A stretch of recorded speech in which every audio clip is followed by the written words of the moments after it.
오늘 시간에는 왜 하나님께서는 지금도 성령의 내주와 더불어 성령 세례를 베풀어 주시는가 라는 제목으로 함께 말씀의 은혜를 나누기를 원합니다.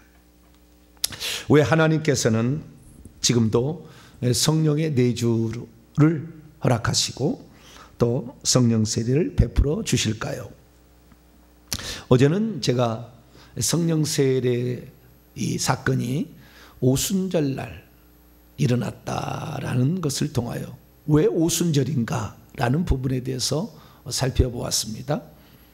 오순절날 초막절이 있고 50일째 되는 날인데요, 77절, 오순절, 그 다음에 맥추절이라고 하는 추수절기죠. 봄의 추수절기가 있고 가을 추수절기가 있어요. 이스라엘은 봄의 추수절기는 오순절, 맥추절이고 가을 추수절기는 수장절, 그걸 또 초막절이라고 얘기를 하죠. 그러니까 이 왜 오순절 날인가라고 얘기했을 때는 초실절이 첫 열매고, 그리고 그 다음에 하나님께서 예수님의 뒤를 따라서 구원받을 자를 추수한다. 그렇기 때문에 이 오순절은 영혼 추수의 절기다, 이렇게 보시면 돼요. 그러니까 오순절의 의미가 그런 의미인 거예요. 방언 주기 위해서 그런 게 아니고, 그것은 어떠한 추수 절기에 자기들이 추수가 되었는지, 다시 말해서 하나님의 생명을 받은 자로서 하나님 자녀가 되어서 천국에 들어갈 자가 되었는지를 확인시켜주는 하나의 도구에 불과하는 거지, 방언 못 한다고 천국 못 가고 이런 건 아니에요. 그 다음에 그날 성령을 받아서 성령의 내주와 또 성령 세례를 경험하겠다고 전부 천국 가느냐, 그것도 아니에요. 그것도 아닙니다. 그래서 100% 일치할 수는 없으나 거의 일치한다고 봐야 되겠죠. 그런데 어쨌든 이 추수의 절기가 오순절이다. 그러니까 성령 강림 사건은 추수한다, 영혼을 구원시키는 절기다. 그래서 오늘날도 이 오순절의 절기는 모든 사람들에게 영혼을 추수하는 절기처럼 우리에게 임하고 있다. 왜? 성령의 안에 들어가서 생명을 줘야 하나님 자녀가 되잖아요. 그리고 또한 같이 임하기도 하고 따로 임하기도 하지만 그 성령의 내주를, 성령의 안에 들어와서 생명을 받은 사람이 뿐만 아니라 성령의 세례를 동시에 부어지는 성령을 가리키는 거죠. 성령 세례가 동시에 임하기도 하고 따로 임하기도 하고 이렇게 되는 거죠. 사마리아는 복음 받았을 때와 성령 세례가 따로 임하였죠. 에베소도 복음을 받았을 때와 성령 세례가 따로 임하였습니다. 그러나 고넬료 가족은 동시에 임하였고, 그 다음에 오순절 유대인들 120명의 성도는 동시에 임하였죠.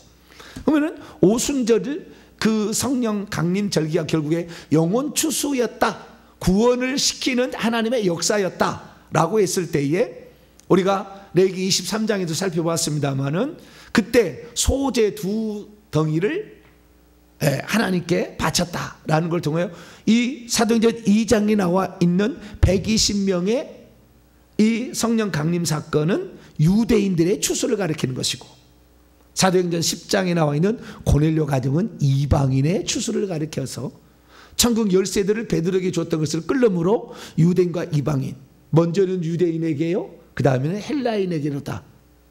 하나님께서 우리에게 복음을 주셨는데 모든 믿는 자에게 구원을 주시는 하나님의 능력이 된 거죠.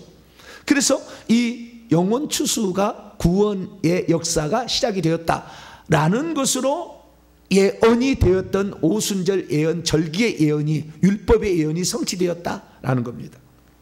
그래서 사실 이 오순절 성령 강림 사건은 우연히 벌어진 것이 아니라 구약의 율법과 선지자의 예언이 완성이 된 거죠. 그래서 율법은 레위기에 나와 있는 이 77절 오순절이라는 절기가 성취가 된 것이고, 선지자들이 말하는 2가지 의미가 또 예언이 돼 있었죠. 이것에 또한 성취다, 이렇게 볼 수가 있는 거예요. 이러한 그 모든 일들은 결국에 하나님께서 당신의 뜻과 계획을 따라서 이루어가고 있다라는 사실을 알 수가 있죠. 그래서 오늘날 내가 왜 예수 그리스도를 믿게 되었는가? 이 믿는 것은 성령이 내주죠. 성령이 안에 들어와서 성령께서 생명을 주셔서 예수님이 누군지를 믿게 하는 이 믿고 그 다음에 회개케 하는 이 모든 것은 성령의 내주의 역사인데, 이 내주의 역사도 하나님의 뜻과 계획 가운데 이루어진 것이고, 뿐만 아니라 우리가 성령 세례를 받아서 부어지는 성령으로 성령이 충만해서 능력을 받고 은사가 나타나서 복음이 증리되는 것도 하나님의 뜻과 계획 가운데 되어지고 있다. 그래서 나를 빨리 불렀든 늦게 불렀든 상관없이 먼저 부른 자는 더 충성하면 될 것이고, 나중에 부른 자는 나중된 자가 먼저 된 수도 있다고 그랬으니까 언제라도 우리가 우리에게 맡긴 일을 잘 감당하는데 영원 추수에 우리가 많은 시간과 물질과 정성을 들일 수 있게 되기를 간절히 바랍니다. 자, 그러면 오순절 성령 강림이 그 강림 사건은 율법은 오순절을 이룬 사건이라고 했다고 한다면, 그러면 선지자의 예언은 뭐였느냐? 선지자의 예언은 두 가지예요. 두 가지. 오순절 성령 강림 사건이. 그래서 첫 번째는 뭐냐면 예레미야 31장 33절에 기록된 말씀의 예언인 성취인데, 이 구약의 예언은요, 율법의 예언이 오순절이라 한다면 선지자의 예언은 두 파트가 있어요. 하나는 성령이 안에 들어온다라는 예언과 성령이 위에 부어진다라는 예언, 두 가지가 있는데, 성령이 안에 들어온다는 것은 동시대를 살아갔던 예레미야와 에스겔에게 있었어요. 남유다의 멸망으로 이스라엘에 이제 그 율법책을 줘가지고 그 율법책을 따르지 않음으로 우상숭배하다가 망하는 자들에게 그래도 하나님이 소망을 준 거죠. 그래서 이 예레미야 31장 33절에 보면 보라, 날이 이를 텐데 이스라엘 집과 유다 집에 새 언약을 맺을 것이다. 이것이 영적인 이스라엘 집과 유다 집인 것은, 당시에 이스라엘 집이라는 것은 북이스라엘을 가리키고 유다는 남유다를 가리키는데 130 몇 년 전에 이미 북이스라엘은 멸망을 당했습니다. 없어졌다고요. 없어졌어요. 이렇게 말하는 것은 영적인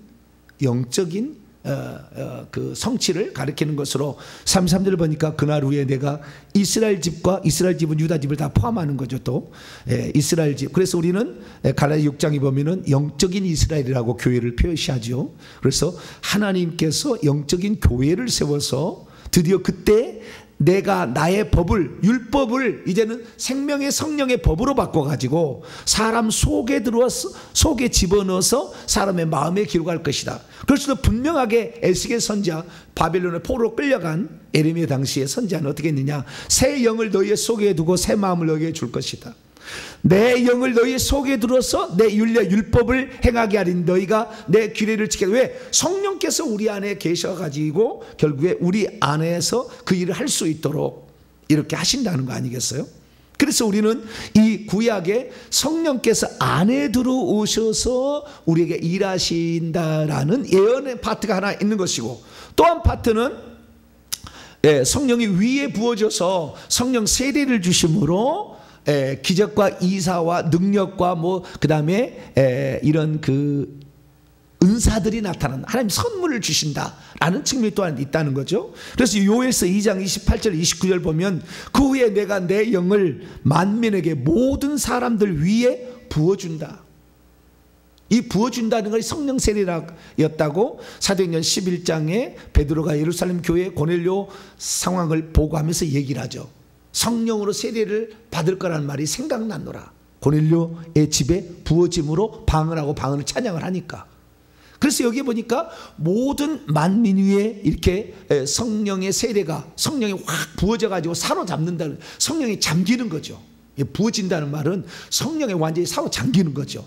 잠김은 그때 이렇게 모스아바 이엘데시 이렇게 방언을 말하게 되고, 그 다음에 방언뿐만 아니라 여기 보니까 늙은이들은 꿈을 꾸고 젊은이들은 환상을 보고 자녀들은 예언한다. 그래서 사실 오늘 우리가 제한 없이 그 모든 대상에게 남자 여자 종이든 아니든 상관없이 이렇게 하나님께서 성령을 부어주셔서 성령 세례를 받게 한다, 이 말을 우리는 그대로 받았어야 됐어요. 근데 우리가 참 안타까운 것은 어떤 안타까움이 있냐면, 저 같은 경우는 이제 장로교 출신이잖아요. 장로교에서는 그렇게 안 가르친다는 거예요. 왜냐하면은 그 종교 개혁자들이 이런 성령 세례에 대해서 몰랐어요. 잘. 네, 성령 세례에 잘 몰랐어요. 그래서 성령의 세례로 말미암아 성령의 은사가 온다는 것을 그것을 부정했습니다. 그래서 무슨 방언이 어디 있느냐, 이렇게 이제 얘기를 한 거죠. 그래서 그것은 이제 종교개혁자들의 미흡함이다. 우리는 종교개혁자를 따라가는 것이 아니라 성경을 따라간다, 이렇게 생각하면 된다고 그랬습니다. 그래서 우리는 성경의 말씀에 따라서 오늘 선지자들이 예언한 것은 성령의 내주와 성령의 세례, 위에 부어지신 성령 두 가지가 다 예언되어 있었다. 그래서 그 각도에서 성경을 보면 자, 사도행전 2장 4절 말씀을 보세요. 성령이 내주로 말미암아, 성령이 내주, 성령이 오셔서 그 사람 속에 있는 영 속에 생명을 주면 이 생명을 받은 사람이 말을 하기 시작하는 거죠. 새로운 탄생은 응애하듯이 말을 하기 시작합니다. 자, 2장 4절 봅니다. 시작. 그리되라 성령의 충만함을 받고 성령의 말하게 하심을 따라 다른 언어들로 말하기를 시작하니라. 방언을 말했다는 것은 성령의 내주, 성령의 내주. 뭐 성령의 충만이라고도 뭐 아니라고 할 수는 없지만 내주가 없다면 불가능한 거예요. 이게 안에 성령이 들어와서 내게 생명을 주시지 않았는데도 방언을 말한다. 귀신 방언이요, 그것은. 그런 일이 있을 수는 없어요. 참 방언을 했다면 그 속에 생명이 있고 이 사람은 하늘의 생명책에 이름이 기록되었다라는 것을 확인시켜 주는 거예요. 물론 방언했다고 다 생명책이 기록됐다, 그리고 참 천국 간다, 방언을 말함으로 생명책이 기록된다는 것은 옳겠지만 방언을 말할 때서 천국에 들어간다라는 말은 옳잖아요. 틀릴 수도 있어요. 그렇기 때문에 방언 말했다고 구원받았다고 정의하는 것은 옳지 않습니다. 어떤 교단에서 방언 말해야 구원 받는다 이렇게 하는데 그건 아니에요. 다 방언을 말하는 자겠느냐? 고린도서 12장에 그런 나와 있거든요. 그렇기 때문에 방언 말하지 않아도 천국 가는 거예요. 애가 태어났는데 응애 안 한다고 해서 애가 아닙니까? 태어난 건데 말함으로써 새로운 인격체가 나왔구나 하는 것을 확인할 뿐이죠.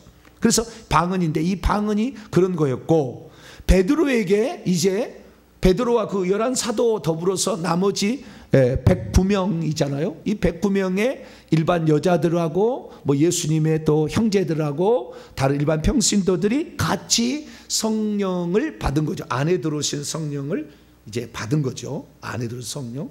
그렇게 되니까 어떻게 되느냐? 안에 들어온 성령이 어떤 역할을 하며 밖에 들어온 성령, 밖에 부어지는 성령이 어떤 역할을 하는지 또 예수님이 가르쳐 줬어요. 그래서 우리는 더 자세하게 알 수가 있죠. 먼저 부어지시는 성령에 대해서 예수님이 얘기했어요. 성령 세례에 대해서. 자, 1장 사도행전 1장 4절로 5절 시작. 사도와 함께 모이사 그들에게 분부하여 이르시되 예루살렘을 떠나지 말고 내게서 들은 바 아버지의 약속을 기다리라. 요한은 물로 세례를 베풀었으나 너희는 몇 날이 못되어 성령으로 세례를 받으리라. 예수님이 성령 세례를 받는다고 했잖아요. 그것이 사도행전 2장 1절 4절 말씀이라 그 말이에요. 예수님이 성령 세례를 주신다라고 얘기했다 그 말이에요. 그래서 우리가 사도행전 2장 1절의 4절이 성령 세례의 사건이었다라고 말할 수 있다는 거죠. 뿐만 아니라 성령의 내주, 성령, 그 다음에 들어가기 전에 하나 더. 그래서 그 성령이 위에 부어지면 어떤 일이라는 것인지 예수님이 또 얘기를 가르쳐 줬어요. 1장 8절. 1장 8절. 같이 있습니다. 시작. 오직 성령이 너희 위에 내려오시면, 본문에 너희 위에 내려오시면 너희가 권능 능력을 받고 예루살렘과 온 유대와 사마리아와 땅끝까지 이런 데 증인이 되리라 하시니라. 아하, 성령 세례의 목적은 능력 받아서 복음의 증인이 하려고 담대하게 그런 기적과 같은 일을 보내서 깜짝 놀라서 오, 하나님 살아계시다. 아, 내 영이 살아났구나. 여러 가지. 그래서 방언이라는 것은 이 성령이 내주의 표적이라고도 말할 수 있지만 성령이 부어주심으로 은사라고 말할 수 있는 것이 고린도서 12장 8절에 10절에 보면 성령의 9가지 초자연적 은사가 있는데 방언의 은사가 들어가 있어요. 그 차이를 내가 다음에 표적과 은사의 차이는 내일 제가 얘기를 해드릴게요. 표적과 은사의 차이. 방언은 표적도 되고 은사도 되는데 이 차이가 뭐냐? 내일 내가 얘기해드리고, 그래 표적도 되면서 은사도 되면서 이 능력이 임하게 되니까 이 능력은 결국에 제가 늘 얘기했습니다. 시편 103편 20절 그러니까 능력이 있어 여호와의 말씀을 이루며, 능력이 성령이 우리 공급되니까 귀신을 쫓고 와서 내가 기도하면 병들이 된다는 것은 치유천사가 와서 사람을 고치는 거잖아요. 그래서 예수님께서 귀신 쫓고 그 다음에 병 고치는 것을 마태복음 10장 1절 이하를 보면은 둘씩 제자를 파송하면서 예행 연습을 시켰잖아요. 둘씩 회개하고 천국을 전파하면서 두 가지 일을 하라고 그랬잖아요. 그런 것이 일종의 능력이죠. 능력. 그러니까 그때부터 구약은 천사를 부릴 수가 없었어요. 그러나 히브리서 1장 14절에 구원받을 상속자는 생명이 들어와야 돼요. 생명이 들어와서 거듭난 자들은 그때부터 부릴 수가 있는 거죠. 그래서 우리는 이 귀신 쫓는 일과 병을 고치는 일을 천사를 시킬 수가 있어요. 그 두 가지만, 다른 거 안 돼요. 만약 다른 거 다 한다면, 야 오늘 주식 은혜가 잘 올라갈 좀 천사에 좀 가르쳐 두라. 오늘 내가 동탄에다 집을 하나 살아야 될 것인지 동탄역에 하나 나왔는데 사야 될 거 말을 좀 가르쳐 달라. 그럴 거 아니에요. 그 다음에 이번에 대통령 누가 될 건지 좀 가르쳐 달라. 줄을 잘 쓰면은 뭐 한 자리에 뭐 또 있나요? 자우지가. 네. 그렇게 관심 많은 사람 많아요. 그렇죠? 절대 안 가르쳐 주는 거예요. 그걸 뭐 가르쳐 주는 줄 아세요? 네? 그래서 우리가 정확하게 성경이 어떻게 말씀하고 있는지 알게 되면 영적 세계에 제가 이렇게 얘기하는 것은요, 영적 세계에 직접 눈이 열려서 보고 있는 사람은 다 이해를 해요. 그러나 영적 세계를 보지 못한 사람, 내가 이렇게 얘기하면은 오직 그런 일이 있대요 라고 얘기를 하시는 분이 많아요. 근데 그런 분들은 아직 영적 세계를 모르니까, 실상을. 그런 분들은 더 하나님께 기도하셔야 되고요. 어떤 것은 이해가 안 되면 그냥 찬장에 올려놓으시면 돼요. 나중에 자기가 영적 분량이 찰 때 이해하시면 되고. 그래서 부어지시는 성령은 성령 세례라는 것이다 라는 것이고, 이것은 담대하게 무장이 되어져서 복음을 증언하기 위한 것이다. 정의가 내려져. 이건 예수님이 그렇게 했다는 거예요. 그래서 우리가 오늘날에 복음을 전할 때 사람들이 성령 세례를 통하여 초자연적인 하나님의 역사를 경험함이 없이 복음을 전하니까 구원의 확신도 없는 사람이 수두룩 나오는 거죠. 그리고 자기가 구원의 확신이 없이 교회를 다니다 보니까 자기 자녀들에 대해서 천국과 지옥 가는 문제에 대해서 단호하게 얘기를 못하는 거예요. 너 그렇게 살면 지옥 간다 얘기 못하는 거예요. 내 마음의 소원은 너네들이 천국 가는 것이고, 너네들이 예수 잘 믿어서 하늘나라에서 귀한 신분을 얻는 것이다 얘기를 못 해주는 거죠. 지금 대한민국 현실은 뭐냐? 갑자기 뭐 사형리가 나쁘다는 건 아니에요. 사형리 같이 그냥 복음을 단순하게 설명해 주는 초자연적 역사가 배제된 상태에서 요것만 얘기를 하니까 장로교 측에서는 요것만 얘기하잖아요. 그러니까 사형리 가지고 그냥 이론적인 설명으로 그냥 1분 안에 영접했다고, 예수님 안에 계시다고 하는데 예수님 계신지 안 계신지, 성령이 들어간지 아닌지 몰라 사실. 그게 1분 안에 되겠어요 그게? 물론 될 수도 있겠지만 준비되고 기도된 자는. 그러나 그것 갖고 되는 게 아니란 그 말이에요. 기도 빡세게 해서 쉽게 말해서 성령의 은사를 받아서 최소 방언이라도 말할 때 이제 내 안에 들었구나 좀 확인이 되잖아요. 그러니까 이 오순절 계열은 방언 말하면 천국 못 간다, 이거 잘못된 정의지만 그렇게 얘기함으로 방언을 시키니까 자기가 구원받은 게 확실하니까 남한테 확실히 전한다니까요. 그래서 초신자들을 전도한 사람은 대부분 이 방언 말하는 이 은사가 나타나는 성령 세례 쪽에 그래도 얘기를 많이 하는 그런 교단은 초신자들이 많아. 근데 장로교회는 초신자가 없어. 전부 그쪽에서 신앙생활 하다가 장로교 쪽으로 와. 왜? 그쪽은 말씀이 좀 약하거든. 다 그런 건 아니에요. 이해가 좀 되시죠? 네? 오늘날에 양쪽이 다 필요한 거예요. 성령의 내주를 강조하는 장로교나 성령의 세례를 강조하는 오순절 계열이나 양쪽이 다 필요한 거죠. 네, 양쪽이 다 있어야 되는 거예요. 예수님이 다 얘기했거든. 구약에도 율법과 선지자에서 얘기해놓고 예수님도 성령 세례 얘기했잖아요. 성령의 내주도 얘기하셨어요. 성령 내주. 자, 성령의 내주도 예수님이 이미 다 예언했어요. 요한복음 14장 16, 17절 보니까 내가 아버지께 구하겠으니, 이게 예수님이 고별설교 마가다락방에서 성찰식 후에 얘기해 준 말이에요. 그가 또 다른 보혜사를 너에게 another 파라클레토스, 보혜사 홀리 스피릿을 너에게 보내주는데 영원토록 너희와 함께 있게 하시는데 그는 진리의 영이라 세상은 능히 그를 받지 못합니다. 안 해받는 거예요. 이는 그를 보지도 못하고 알지도 못할 것이요. 그러나 너희는 그를 아나니. 보지도 못하고 알지도 못하잖아요. 세상 사람은 절대 알지도 못하고 보지도 못하는데, 그러나 너희는 아나니. 볼 수 있는 게 아니죠. 그 다음에 알기를 알아요. 그러나 보이지는 않지만 알기는 알아. 왜냐하면 그분은 현재는 너희 곁에 머무르고 있지만 또한 장차 너희 속에 계시면서라. 구약에 성령이 없었던 게 아니잖아요.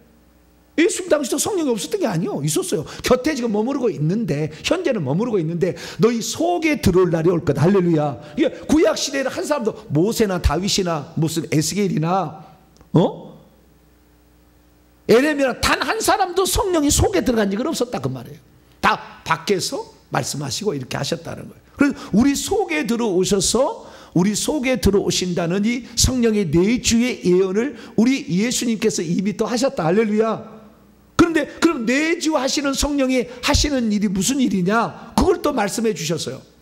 첫째, 요한복음 15장 26절에 보니까 진리의 성령이 오시면 돕는 자예요. 보혜사는 돕는 자. 파라클레토스는 헬퍼라고 얘기할 수 있죠. 돕는 자. 그분이 또 진리의 성령인데 그가 나를 증언한다.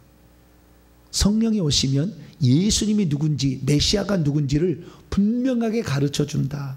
아, 그래서 이 예수님을 하나님의 아들이요 메시아라고 했구나, 하나님이라고 했구나. 그분이 그래서 십자가에 죽을 수밖에 없었구나. 우리를 살리기 위하여 대속제물로. 또한 그분은 대제사장으로서 인류를 위한 골고다 언덕에서 마지막 제사를 드렸구나. 이런 것들을 이제 진리의 성령이 오면 예수님이 누군지를 가르쳐 준다 그 말이에요. 그래서 예수님을 공부를 해야 돼. 그러니까 이 성령을 받아서 예수 그리스도를 믿게 되었다면 그때부터는 예수님이 누군지를 많이 공부를 해야 되는 거예요. 그것은 누가 가르쳐요? 진리의 성령이 가르쳐 알게 된다. 뿐만 아니라 요한복음 14장 26절하고 10장 13절을 보면은 예수님만 믿게 하는 것이 아니라, 가르쳐 믿게 하는 것이 아니라 모든 성경 이런 사실들, 영적 세계를 가르치고 예수님 말한 것도 생각나게 하고 진리 가운데로 인도하고 장래 그 미래 일도 우리에게 깨우쳐 주시는 그런 일도 다 하신다는 거예요. 그러니까 예수를 믿게 하는 일, 성경이나 뭐 영적 세계를 가르쳐 주는 일, 그래서 진리를 깨닫게 하는 일, 그 다음에 미래까지 알 수 있는 이런 것들을 안에 들어오시는 성령께서 하신다. 그리고 또 하나가 더 있죠. 또 하나가 더 있는데 요한복음 16장 8절 보니까 보혜사 성령이 오면 죄가 뭔지, 의가 뭔지, 심판이 뭔지를 가르쳐줘 책망한다. 죄가 이거 죄다. 그래서 우리가 회개할 수 있도록 하는 거예요. 결국에 우리가 이 성령께서 내주하시는 성령이 꼭 필요한 것은, 성령께서 필요한 것은 이게 오순절 계열의 약점이에요. 오순절 계열의 약점이 뭐냐면은 이 성경을 공부한다는 것이 좀 등한시 된다 그 말이에요. 막 이적 환상 막 이런 것만 막 추구하니까 은사. 근데 내주하시는 성령은 뭐냐? 성경 말씀을 가르치시고, 우리 장로교에 비슷한 거예요. 말씀을 가르쳐 주시고 예수님이 누군지를 공부하고 그 제대로 믿게 하고 그 다음에 회개케 해서 그 다음에 천국 가게 만드는데, 이 장로교가 지금 잘못된 것은 이 루터는 이 회개를 얘기를 했는데 95개조 반박문에 최소 11개가 회개에 대해서 얘기를 하고 있는데 회개를 간과시켜버렸어요. 예정론이 들어와가지고. 예정했다 얘기해버리니까 그 다음부터 회개할 필요 없잖아요. 예정돼 있는데 무슨 내 천국 가려고 예정돼 있는데. 개인 구원 예정은 단 한 번도 없어요. 성경에. 하나님이 구원받을 숫자에 대한 예정해 놓은 것이고 사역적 예정만 있는 것이지. 근데 지금 장로교도 한편을 잃어버린 거예요. 죄를 책망하시리라는 내주하시는 성령의 음성으로 죄를 책망했어야 그 책망을 받아서 날마다 회개를 해서 잘못된 걸 회개를 해가지고 우리 속에 있는 저주를 뽑아냈어야 진짜 이 귀신들이 떠나감으로 병도 치유받고 귀신이 떠나감으로 저주가 풀리는 거죠. 자녀 앞길이 막는 것도 없어지고, 네. 은사도 막았던 것이 나타나기 시작하고, 회개를 등한시함으로 장로교는 우리 제 장로교니까 장로교 얘기하는 거예요. 제가 우리 장로교 쪽에는 실수를 한 거예요. 그래서 예수 그리스도를 믿고도 저주 가운데 사입해서 병원 가면 수룩하게 예수 믿는 사람 가득 차 있고, 사건 사고 특히 교통사고 많이 일어나죠. 사건 사고 일어나지, 불치병으로 죽지, 자녀들 문제 생기지, 물질이 없어서 허덕이지, 지질이 가난하게 살지, 뭐 이렇게 되는 거예요. 회개를 안 해서. 회개하시길 축원합니다. 성령이 안에 들어오셔서 한다, 역사하신다면 그런 일이 있다라는 거예요. 그래서 이쪽은 이제 장로교 쪽에서 소위 말하는 그런 쪽이 강화되는데, 이런 것을 다 예수님이 얘기를 해놨다는 거예요. 그래서 이제 사도행전 2장으로 다시 넘어옵니다. 자, 다시 정리합니다. 오순절 성령 강림은 구약 예언의 성취다. 오순절이라는 영혼 구원의 추수 사건으로 예언되어 있었다. 이건 율법이었다. 선지자에는 두 종류의 성령 강림에 얘기하고 있는데, 사람 속에 들어오시는 성령의 내주와 위에 부어주시는 성령 세례에 대해서 예언되어 있었는데, 예수님도 마찬가지로 죽으시기 전에, 그동안 부활하, 그 다음에 승천하기 전에는 성령 세례 다시 한번 얘기하셨고, 그 다음에 죽으시기 전에, 직전에는 성령의 내주에 관하여 요한복음에 이미 예언을 했다. 그래서 그대로 성취가 되니, 어떻게 해요? 성령의 내주로 말미암아 영이 살아나서 방언을 말하게 된 게 사도행전 2장 4절이고, 예수님이 누군지를 깨닫게 하니까 드디어 예수님에 대해서 얘기를 하기 시작하는 거예요. 구약 성경을 인용해가지고. 누가? 베드로가. 왜? 그 방언은 이제 성령 내주와 성령 충만으로 말미암아 나타나는 현상으로서 표적과 은사로 나타났는데, 이걸 듣고 15개 국에서 헬라파 유대인들, 이방지역에 사는 유대인들이 와가지고 또 보고, 유대인들이 한 무리여야 되니까, 그래서 추가가 돼가지고 이게 무슨 일 할 때 베드로가 설교를 하는데 성령 세례가 임하니까 다 담대해졌어요. 할렐루야. 담대해졌어. 담대해져가지고 드디어 우리가 뭐 그 공간복음서에 보지만 베드로가 똑똑한 사람인 것이라고는 영 보이지 않아요. 그죠? 그런데 설교를 얼마나 잘하는지 몰라. 왜? 성령이 내 안에 들어오고 밖에 들어와서 담대함을 주시고, 안에 들어와서 성경을 깨닫게 하고 예수님이 하신 말씀을 생각나게 하니까, 예수님이 누군지를 구약 성경을 인용해가지고 예수님이 누구고, 예수님이 왜 죽었고, 예수님의 부활은 다 예언의 성취다라고 얘기를 한다 그 말이에요. 자, 그래서 사도행전 2장 16절 보면은 요엘서 16, 17, 18, 19, 20절까지 요 말은 요엘서 말을 인용해서 성령 세례가 임한 거다라고 구약 성경 모든 것을 가르치시다, 성경 말씀 가르쳐주는 안에서. 그래서 그것이 생각나게 해가지고 요엘서 말씀에 지금 성취다, 성령 세례가 좀 이 사건이, 그렇게 얘기를 했고요. 그 다음에 22절부터는 드디어 예수님을 가르치기 시작합니다. 이스라엘 사람들아, 이 말을 들으라. 너희도 아는 바와 같이 하나님께서 나사렛 예수로 큰 권능과 기사와 표적을 너희 가운데 베푸사 너희 앞에서 그를 증언하셨느니라. 그가 하나님께서 정하신 뜻과 미리 아신 대로 내준 바 되었거늘 너희가 법 없는 자들의 손을 빌어 못 박아 죽였으나 죽음 하나님께서 그를 사망의 고통에서 풀어 살리셨으니 그가 사망에 매여 있을 수 없습니다. 부활, 예수님이 누구고 하나님이 약속하신 정하신 뜻에 따라서 이 땅에 오신 메시아로서 우리 죄를 대신하여 십자가 죽었으나 다시 살아나셨다, 그 얘기를 하면서 이 예수님의 부활을 25절 내가 항상 내 앞에 계신 주를 배웠으며 다윗이 시편 16편에 얘기했던 부활에 관한 그 내용 27절에 보니까 이는 내 영혼을 음부에 버리지 아니하고 주의 거룩한 자로 썩음을 당하지 않게 하실 것입니다. 시편에 또 예언의 말씀을 가져다가 예수님의 부활이 이렇게 예언되어 있었다라고 또 얘기하므로 안에 들으신 성령께서 예수님을 말하게 하고 믿게 만들기 위하여 그 속에 잘 풀어지도록 말을 하게 했다. 할렐루야. 그 뒤에 또 나와요. 29절부터 또 나오는데요. 그 31절 보니까 그리스도의 부활 얘기하면서 32절에 하나님이 그 예수님을 살려주셨는데 우리가 증인이라 하면서, 지금 33절에 성령이 부어지신 사건은 하나님이 오른손으로 그 예수님을 높여서 부활시키다 약속하신 성령을 아버지께 받아서, 요한복음 14장 15, 16장에 나오잖아요. 내가 가면 아버지께 가면은 보혜사 성령을 보여주면 아버지께 나오는 진리의 성령이 너희 올 거다. 그렇게 이루어졌다. 그리고 부어주셨다. 이렇게 얘기를 하고, 뿐만 아니라 이 예수님이 누구냐, 35절에 보니까 이 시편 110편 1절 이하의 말씀을 인용해 가지고 예수님이 하나님 승천하셔서 이제 우편에 계시는 왕권을 잡았다, 통치하신다, 그 말이에요. 그래서 다시 재림하실 분이다 라는 얘기까지 얘기를 해주므로 36절에 결정적으로 딱 이제 정리해서 해줍니다. 36절 있습니다. 시작. 그런즉 이스라엘 온 집은 확실히 알지니 너희가 십자가에 못 박은 이 예수를 하나님이 주와 그리스도가 되게 하셨느니라. 너희들이 죽인 지금 50일째 됐어. 너희들이 예수 죽였잖아. 아니라고. 그분이 살아나가지고 성령을 보내주셔서 살아났다는 표적이 나에게 지금 있지 않느냐. 여기에 지금 너희들이 보고 듣지 않느냐. 너희들의 언어로 어떻게 들을 수가 있느냐. 그러니까 그들이 이제 예수님이 진짜 우리를 위하여 주님이셨고 주님으로 이 땅에 오셨고 메시아 그리스도였다는 사실을 깨닫게 되자 37절 이 말을 들은 그 사람들이 마음에 찔려 베드로와 다른 사들에게 그러면 우리가 어찌할꼬.